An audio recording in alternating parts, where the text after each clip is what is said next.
Oh yeah, 2 Timothy chapter 2, verse 14. This probably happens to you sometimes, but you're reading, you're reading the Bible, you're interacting with it. And out of nowhere, you come across an encounter, something that you had heard quite a few times, or you think you've heard quite a few times. But you actually think about it, you're like, man, either I was falling asleep during all those sermons and lessons, or this is brand new and I don't ever recall coming across this before. Has that ever happened to you guys? No?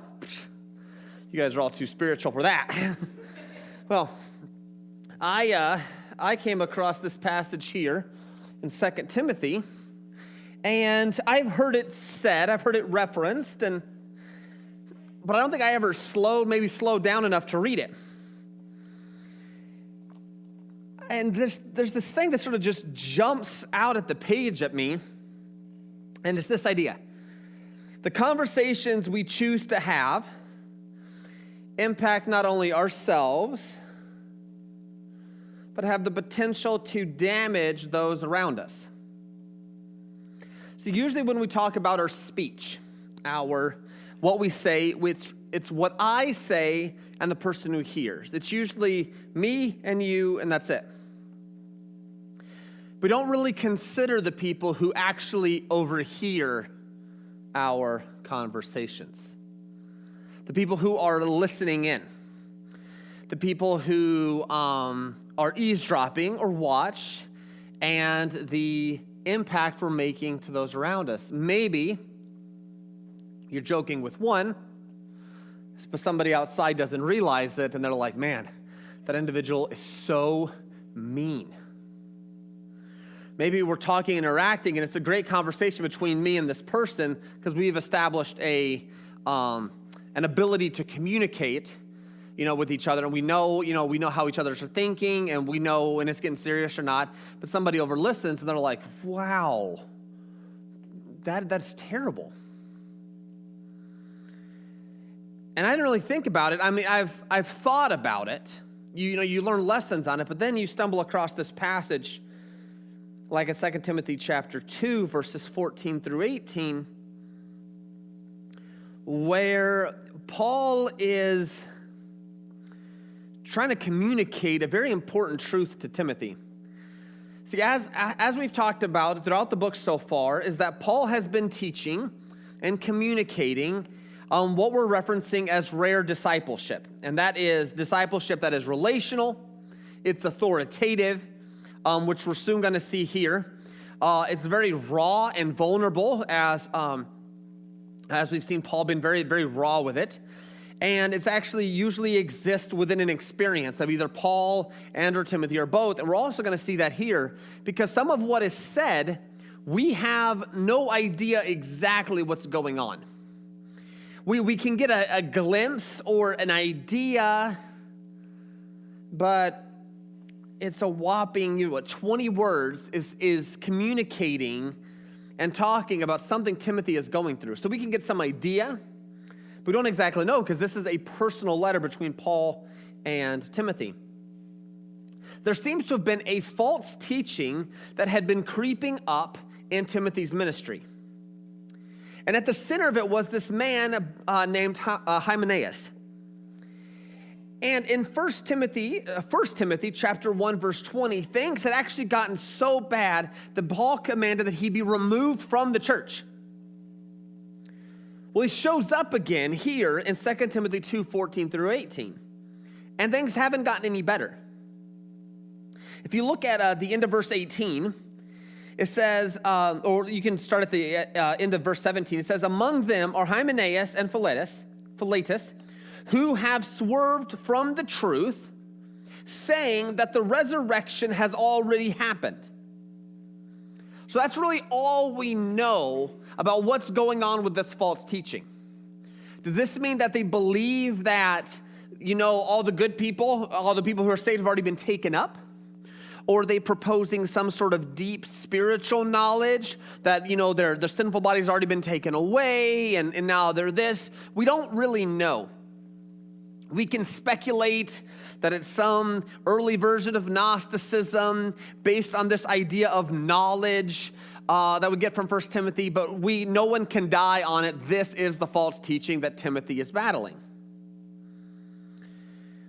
But the Holy Spirit and things we're not supposed to know. We're 2,000 years removed from what's going on here. So I'm not going to spend time speculating too much on what's going there. We're going to be focused on what Paul is telling Timothy here. Now, Timothy was the pastor at his church, and so some of these things have a little more pastoral focus. So you'll be able to see those pretty quickly. Paul, as an apostle, is teaching Timothy, a pastor of the church, hey, you have to be mindful of these things. But as we see, we're going to be able to glean a lot of, I think, very good application for us in our world today. Last week, and I'm doing all this time setting this up because we're gonna be dropping the bomb here in a second. Last week we did this message called "What is your therefore?" Pretty much where Paul is trying to communicate to Timothy that you need to remember, as it says in verse 8, remember Jesus Christ, risen from the dead, the offspring of David, as preached in my gospel for which I am suffering. I need you, Timothy, to keep the main thing in your life. And the main thing in your life is Jesus Christ and the gospel. Paul is like, I'm keeping the main thing, which is why I'm suffering the way I am. It's the only thing that has gotten me through this so far. What is my therefore is Jesus Christ. And that's where we sort of drove home last week. Well, Paul isn't done. He keeps going with this idea of remember the main thing. Because if you look at here in verse 14, he says this phrase, remind them of these things. What are these things? Verse 8, remember Jesus Christ, And how we said in verses 11 through 14, if we've died with him, we live with him. If we endure, we will reign. And the sort of idea of promise where we see that if we identify with Christ, this is what ends up happening in our life.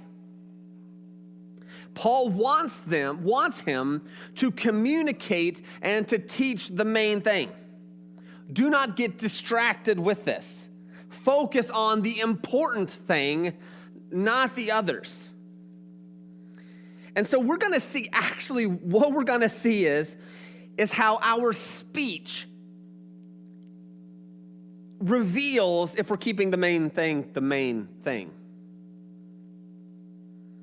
Where we can look at it in our own lives, and how we speak is going to reveal how I treat the main thing. But it's also going to help others keep the main thing as well. I'm going to be saying the main thing a lot because I really like how it sounds. It's fun for me, okay? So when I talk about main thing, I'm talking Jesus and I'm talking the gospel. Everyone understand? Okay, so let's talk about this main thing again. I'm ready. All right, verse 14. He says, remind them of these things and charge them, challenge them, teach them before God, not to quarrel about words, which does no good, but only ruins the hearers.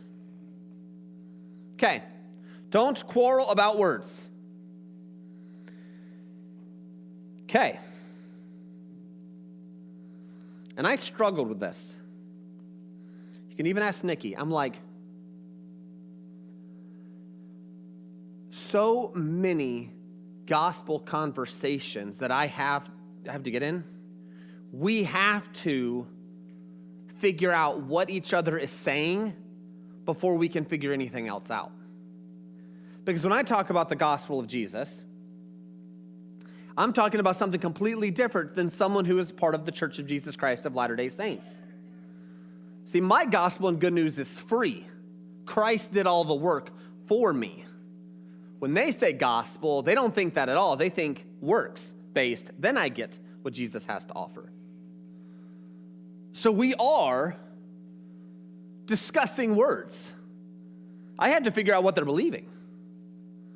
So I'm like, is this what Paul is saying? Or is the idea up and a little further? Not to quarrel about words, which does no good. See, what's the problem? Quarreling, fighting. See, back in those days, debating was all the rage. They had forums. They had like miniaturized arenas set up to argue with each other. I'm thinking Aristotle and Plato, they were, a few hundred years before, but this is right around that region. Philosophy was big. And so you combine this idea of where people would try and, those debate, maybe you were part of a debate team, in school, or you've seen one or something, and they try to trap each other, and they try to, hook and seek and, sneak attack. And, if you listen to, political debates, like if someone misspeaks, you're a loser forever, we shouldn't vote for you. And they try to hook each other. Well, you said on Article 4, page 3, 39 years ago that you said this, and now you're saying this. Liar. That's all the thing. Try to hook, trap, sneak. That was actually really popular back in those days as they quarreled and debated about words and ideas and concepts. It was in. It was the hip thing. Now you combine this philosophical idea here historically, and you combine it with the idea of all these religions that would come into play, and you can imagine that they're not only talking philosophy of life. Religion plays very much into philosophy of life. You now combine philosophy and religion. Whoo! You have something you can bring popcorn to and hang out with and watch your afternoon TV show at the forum. It was popular, and it sounded like Timothy in some ways had actually gotten hooked up into that based on what we've seen in 1 Timothy and 2 Timothy, where he was debating. And Paul is like, there is no purpose in quarreling about words.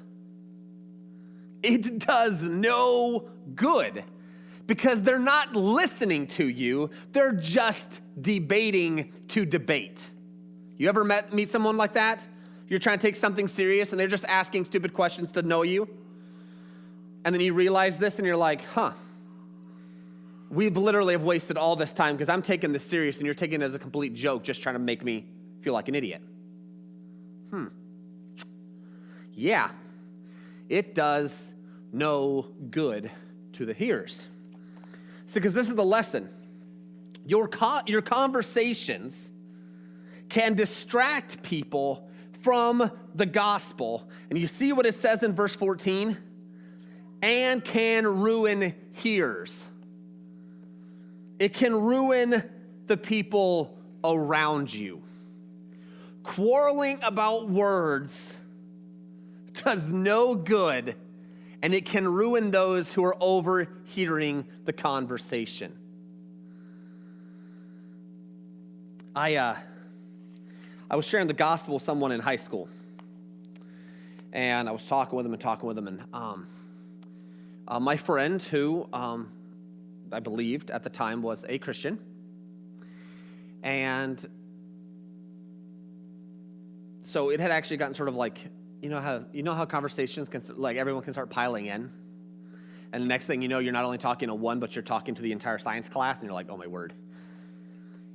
And you got to realize when to pull out of the conversation, because if here I am trying to talk with one person, but 20 others are listening, 20 others are piping in. Really, what's being accomplished here? Nothing. It's just a place where people can eat popcorn and watch. And you think about this, you're like, well, we don't really get in those things nowadays. We don't have forums. We don't have like these public arenas where we talk. We all go and hide in our houses and get on the internet and get on social media and argue with each other on Facebook and Instagram and Twitter. And we yell at each other. Oh. And we buy and sell things at the forum. Nikki and I bought and sold a dryer through Facebook Marketplace. What? I didn't even know you could do that. We live in a day and age of the forums.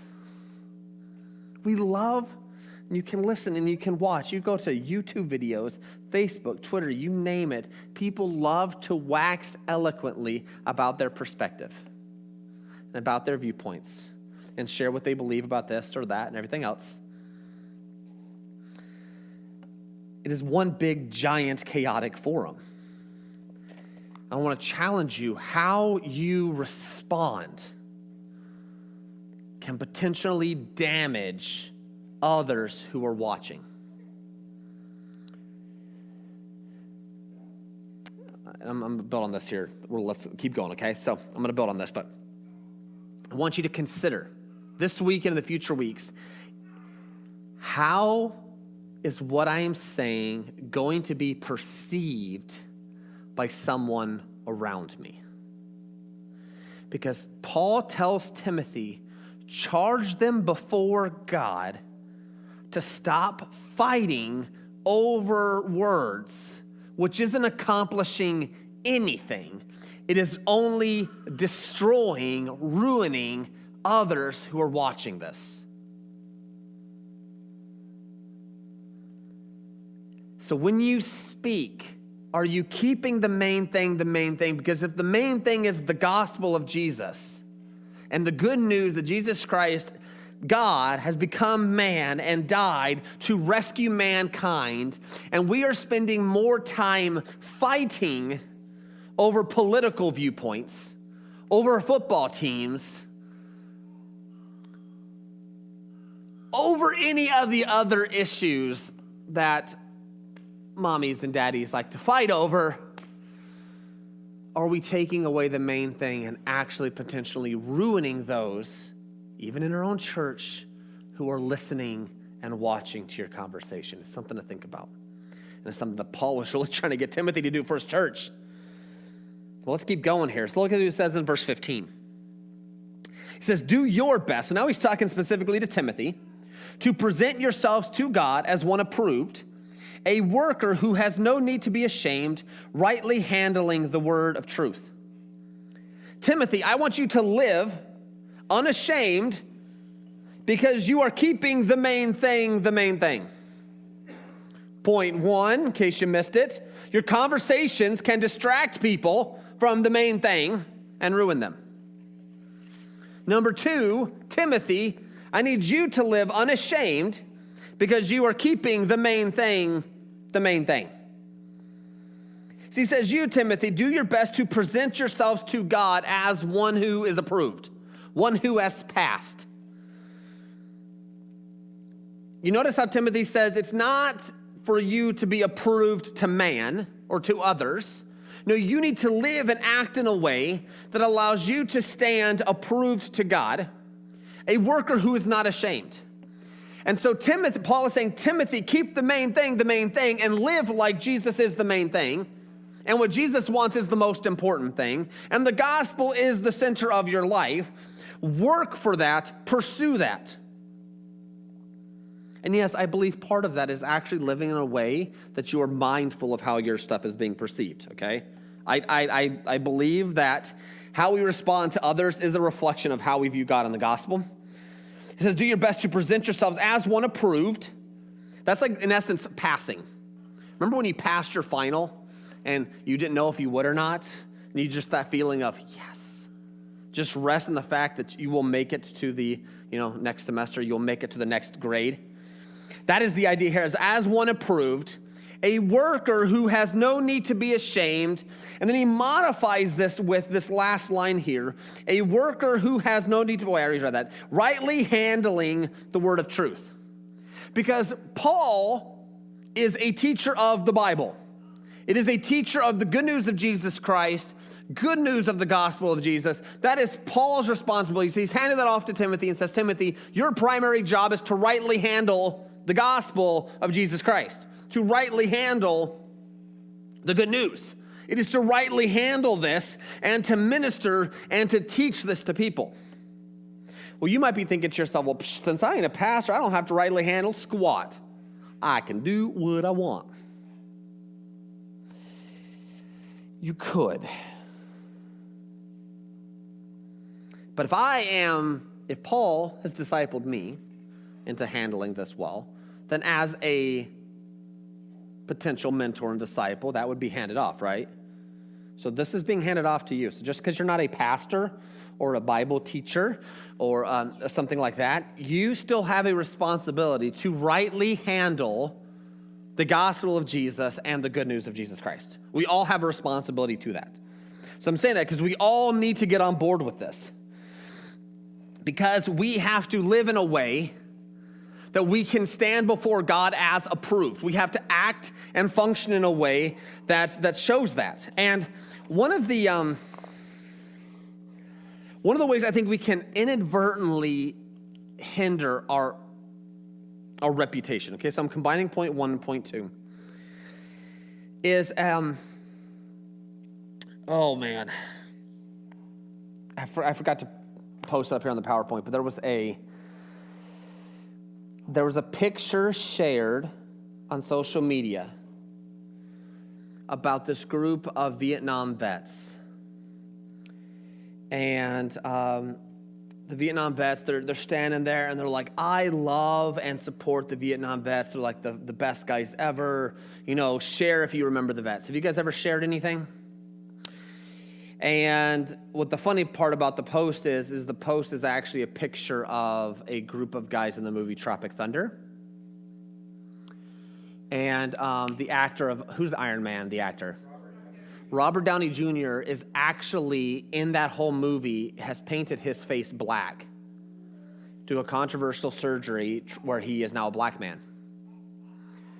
And I have seen people, Christians, share this picture like they are really and honestly supporting the Vietnam vets. How do you think that picture looks to everybody else? Well, let's be honest.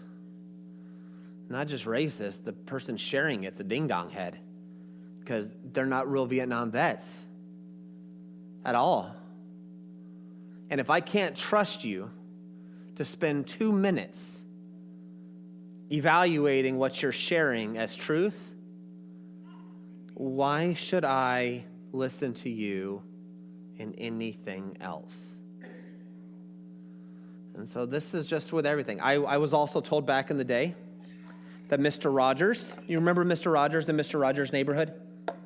Okay, yeah, I love Mr. Rogers.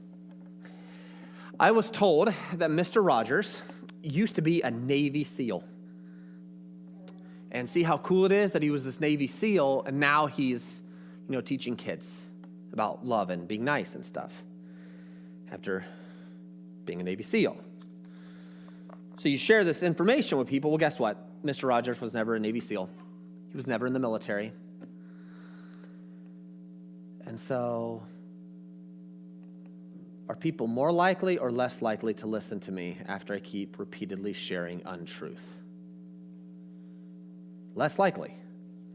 And I really think we need to be mindful of being approved by God and standing before Him as God is truth, God is love, God is the manifestation of the gospel. If we're rightly handling this, the truth, and what the Bible says and what the New Testament's communicating about Jesus, then we have to align our life to that. And we got to be very mindful that how I act and what I say and what I share will hinder people from the good news if I'm not careful.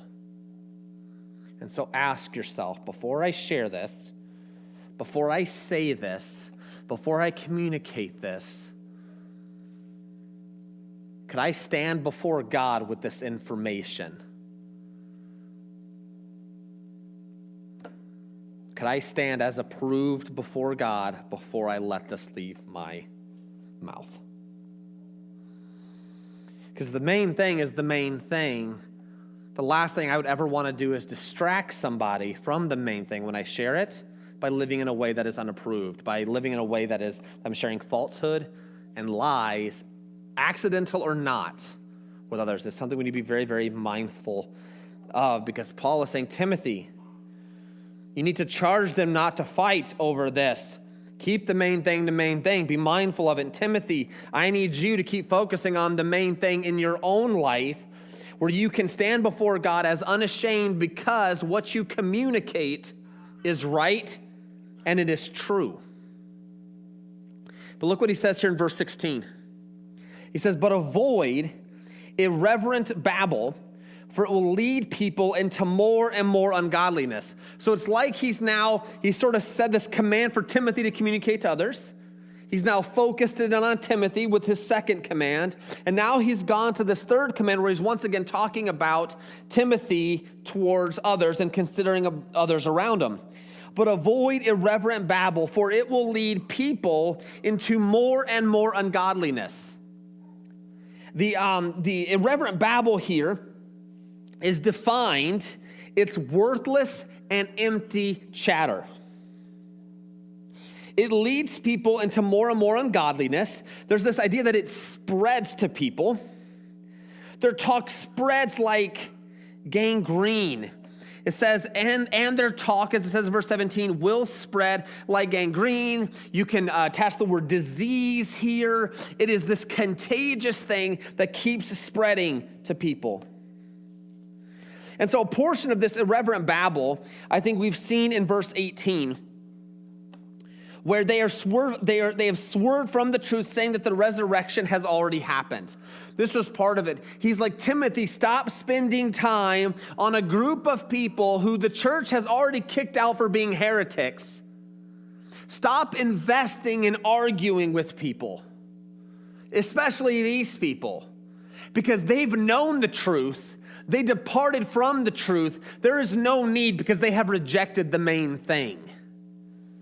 But you, Timothy, have more important people to focus on, those who have not yet rejected, those who have not yet known the gospel and the good news. They are not yet. So don't focus on the people the church has already removed. You're giving them way too much attention. And by engaging with them, you're almost giving their lies more publicity. And you're drawing out and everyone's seeing. Stop spending time in worthless and pointless, empty chatter.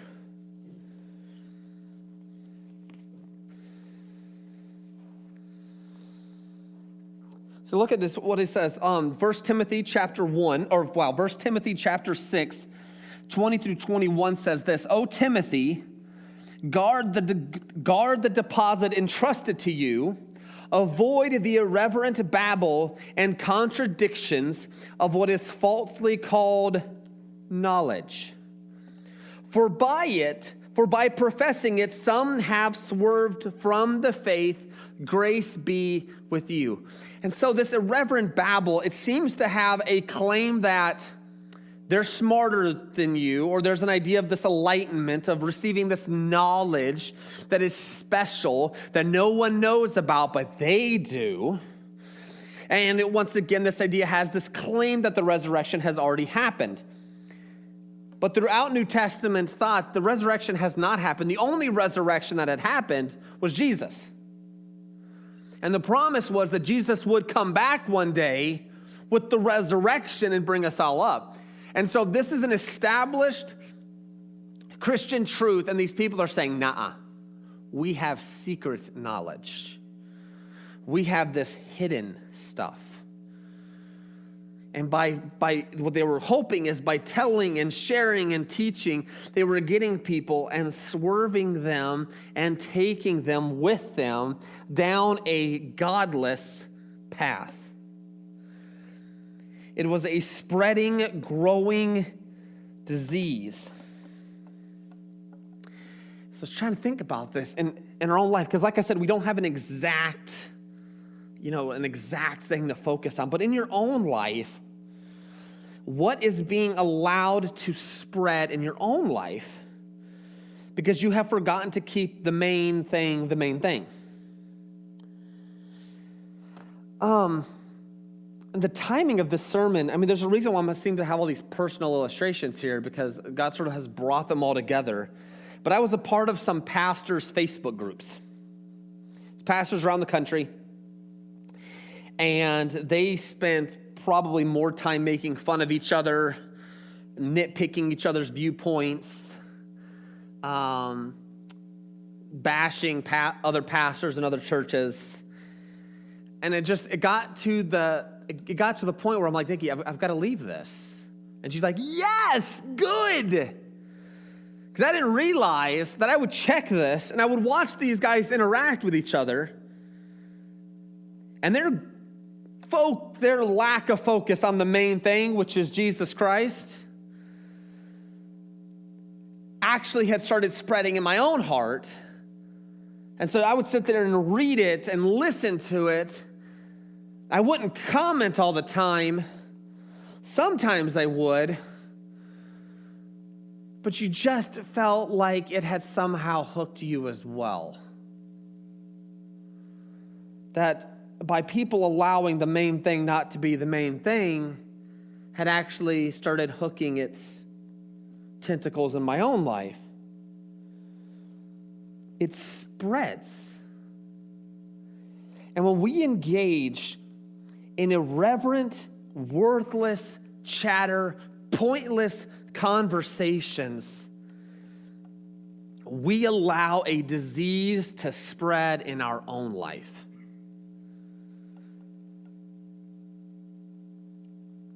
So what's spreading? Is there, social media groups you're a part of?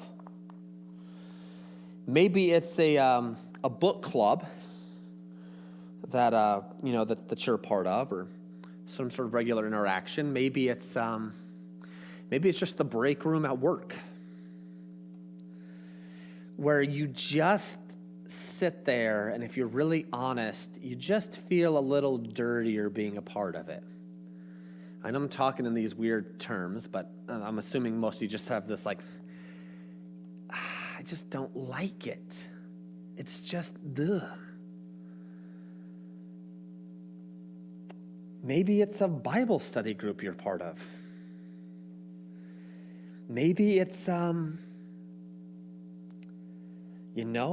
evening news or a radio thing you're part of, where you're just like, ugh.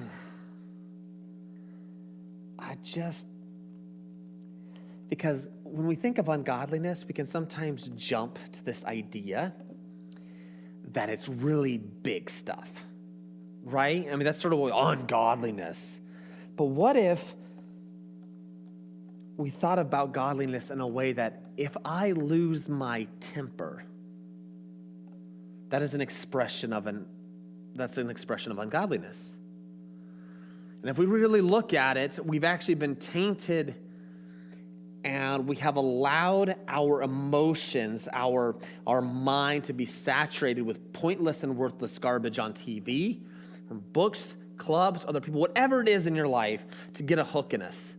And we don't realize that this whole time that we get ourselves fired up inside, and we keep it in, and then we come home and we react, or maybe we go to work and we're just spewing over it while we're driving, and we cut people off, and whatever you do when you drive in a rage, because you have allowed pointless, worthless chatter to grab a hold of you. Because we need to remember to keep the main thing, and that's the gospel of Jesus. And we need to keep Jesus at the center of our life. In all things, and how we talk, we have to perceive how other people are viewing it. View our conversations. Well, we cannot take it for granted, because at some point you might be able to share the gospel with that person. And if you haven't been mindful of how you sound to others in your conversations, you can truly dampen your ability to share Jesus. We have to do our best in our own life by keeping the main thing, by walking in a way that is approved of God. We have to do that. And then lastly, I think all of us can avoid irreverent babble and talk in nonsense in order to avoid ungodliness, because the main thing is the main thing in our life. And I want to live in the main thing, and I want to be able to share the main thing with other people. So are you keeping the main thing, or have you gotten trapped? And how you sound and talk with others,